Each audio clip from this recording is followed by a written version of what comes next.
मेरी माँ नहीं मानेंगी साउथ इंडियन लड़की के लिए। अय्या, तो किसी और से शादी कर लो ना।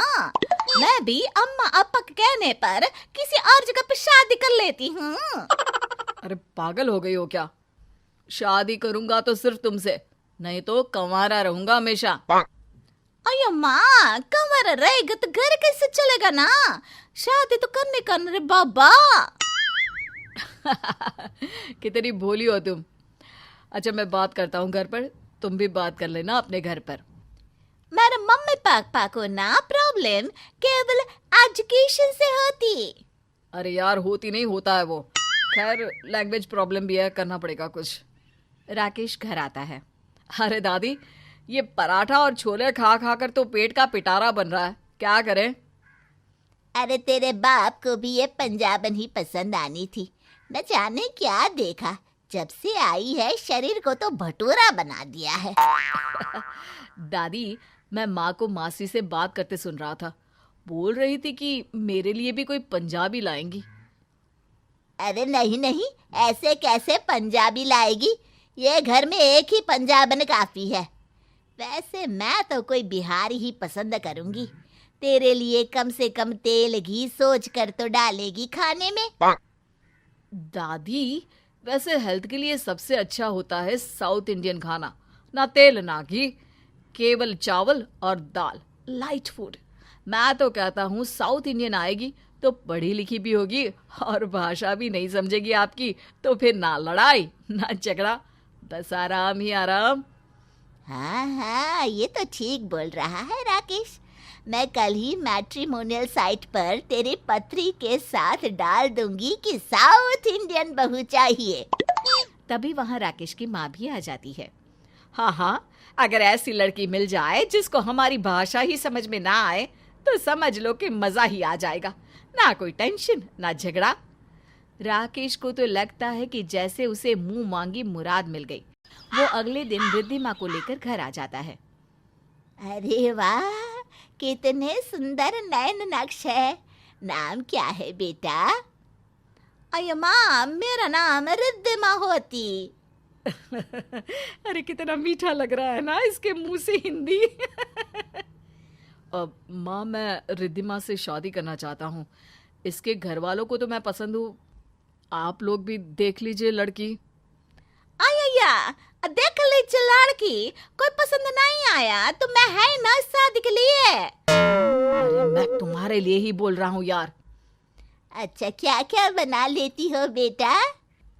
अम्मा सब बना लेते हैं। जो बोले कि लास्ट ईयर में एक ऐप बनाया जिससे लोगों के घरों में ना खाना आ जाता है एक क्लिक में। उससे पहले ना मैंने कार के टायर का पंक्चर था ना, उसको भी ठीक कर लिया। मैं कोशिश करती अम्मा, मैं खुद ही सब बना लूं। रिद्धिमा, वो लोग खाने के बारे में पूछ रहे हैं, किचन में क्या बना लेती हो? अय्यो, ऐसा क्या? मैं इडली डोसा वड़ा सब बना लेते। और आलू का पराठा? अरे नहीं नहीं, छी, वो तो कभी नहीं। It's unhealthy. उसमें मक्खन डालकर कई उल्लू लोग खाते, मैंने टीवी में देखी ना। राकेश अपनी माँ को देखकर हंसता है। माँ, इसे कुछ भी नहीं पता, बहुत सीधी है ये। हाँ हाँ, एक तेज तो मैं ही हूं ना। वैसे लड़की अच्छी है, मुझे तो मंजूर है, बाकी तेरी दादी से पूछ ले। हाँ हाँ, मुझे भी पसंद है ये लड़की।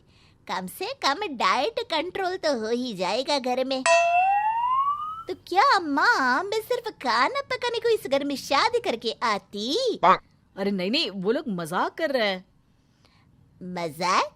मैंने कौन सा मजाक कर दिया भाई? रिद्धिमा की शादी राकेश के साथ हो जाती है और एक घर में पंजाबी सास को मिल जाती है साउथ इंडियन बहू। अरे बहू, जरा मक्खन तो पकड़ियो। मक्खन?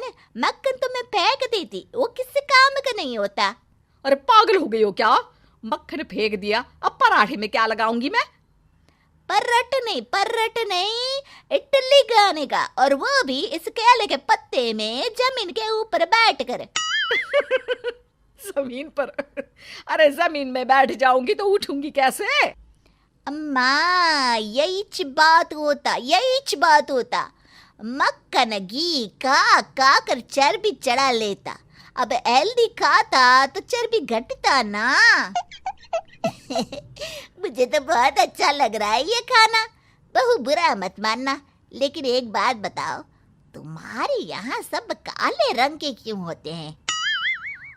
अये यो दादी, बुरा क्यों मानने का? काला इसलिए होता क्योंकि वहाँ का मौसम गर्म होती। अरे काले और ऊपर से चुप रहने वाले, तुम लोग नॉर्थ इंडियन से दूर क्यों रहते हो ये तो बताओ।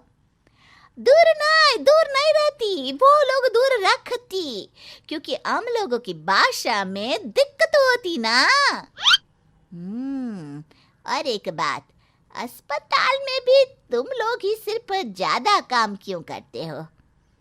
अरे ऐसा कुछ भी नहीं होती अम्मा। वैसे भी हम लोगों की हॉस्पिटैलिटी अच्छी होती। मेरी दादी को तो पुरस्कार मिली है बहुत अच्छी नर्स का। अच्छा, चलो शाम को राकेश की बुआ के घर खाना है, तैयार हो जाना। शाम को रिद्धिमा सिंपल सी साड़ी में सोने के गहने और गजरा लगाकर तैयार होकर आ जाती है। अरे बहू तैयार हुई कि नहीं? अम्मा मैं तैयार ही होती, देख। माँ वो पंजाबियों की तरह तैयार नहीं होती है, फुल मेकअप, चटकीला सूट, और ये क्या लगाया आपने बालों में? अरे परांदा कहते इसे। अरे सास बहू तैयार तो हो गई, लेकिन सजावट तो सास की बहू जैसी और बहू की सास जैसी है। अम्मा मैं नहीं पहन सकती इतना चाटा का माटा का, मेरे को शर्म आता। और इतना सिंपल तो मैं मंदिर के लिए भी पहन कर ना जाऊं। अरे माँ ठीक है ना, जिसे जैसा सजना है सजो। हाँ लेकिन ये बहू है, बहू की तरह रहे ना। ये क्या बुढ़िया जैसे रंग की साड़ी पहन ली है? आपको खुद को देख कर लगता ही कि रामलीला शुरू होने को होता। रिद्धिमा ये माँ का कल्चर है, इसके लिए ऐसा मत बोलो। और तुम्हारी माँ हमको जो बोलती वो मैं सुनती क्या? हाँ माँ, रिद्धिमा के यहाँ भी ऐसे तैयार होते हैं, तो आप उसकी बुराई क्यों कर रही हैं? ठीक ही तो लग रही है वो। अरे वही तो मैं बोल रही हूँ कि ठीक ही लग रही है, अच्छी नहीं लग रही। अरे बहू क्यों बोल रही हो? जब तू हमारे यहाँ आई थी तो तेरी भी तो कितनी बातें बनती थी। लोग तो तेरे लिए ये भी कहते थे कि रेखा बहन की बहू तो डार्क लिपस्टिक उठते ही लगा लेती है। लेकिन मैंने कुछ कहा क्या तुझसे? वो तेरा शौक था, तेरे यहाँ वैसा चलता था। तो अब ये रिद्धिमा बहू के घर भी ऐसा ही चलता होगा। सास का मुंह अपनी सास की बात सुनकर उतर जाता है। रिद्धिमा समझ जाती है। अपने माथे की बिंदी निकालकर वो सास के माथे पर लगा देती है। अम्मा अब ठीक है जी। अब ना अम्मा मैं क्या बोलता, थोड़ा थोड़ा आप मेरे को जैसा बनी है और थोड़ा थोड़ा मैं आपके जैसा बनती। रीटा अपने कॉलेज की लाइब्रेरी में एक जॉब एप्लीकेशन भर रही थी।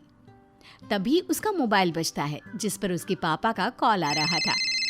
रीटा अपने सारे फॉर्म्स छोड़कर अपना मोबाइल लेकर बाहर आ जाती है। पापा का फोन उठाती है और फोन पर कुछ बातें करती है। बातें करने के दौरान उसके चेहरे पर उदासी छाने लगती है। फिर वो अपना फोन कट करती है और लाइब्रेरी की तरफ देखती है, पर अंदर नहीं जाती। वो दौड़कर अपने हॉस्टल के कमरे में जाती है और बिस्तर पर लेटकर रोने लगती है। तब सपना, जो रीटा की सहेली थी, वो उससे पूछती है, रीटा तुझे क्या हुआ, क्यों रो रही है? किसी ने कुछ कहा है क्या? रीटा ने कुछ जवाब नहीं दिया और फूट फूट कर रोने लगी। रीटा बताना क्या हुआ? कहीं वैकेंसी खत्म हो गई क्या? तू तो जॉब अप्लाई करने गई थी, फिर वापस आकर रोने लगी। अरे परेशान मत हो, दूसरी कंपनी का फॉर्म भर दे। तेरे में टैलेंट की कोई कमी थोड़ी ना है। मुझे पता है हमारी रीटा का ऑफिसर बनने का सपना जरूर पूरा होगा। नहीं नहीं, मेरा कोई सपना पूरा नहीं होगा। मेरे नसीब में ऑफिसर बनना नहीं लिखा, बस चूल्हा चौका करना लिखा है।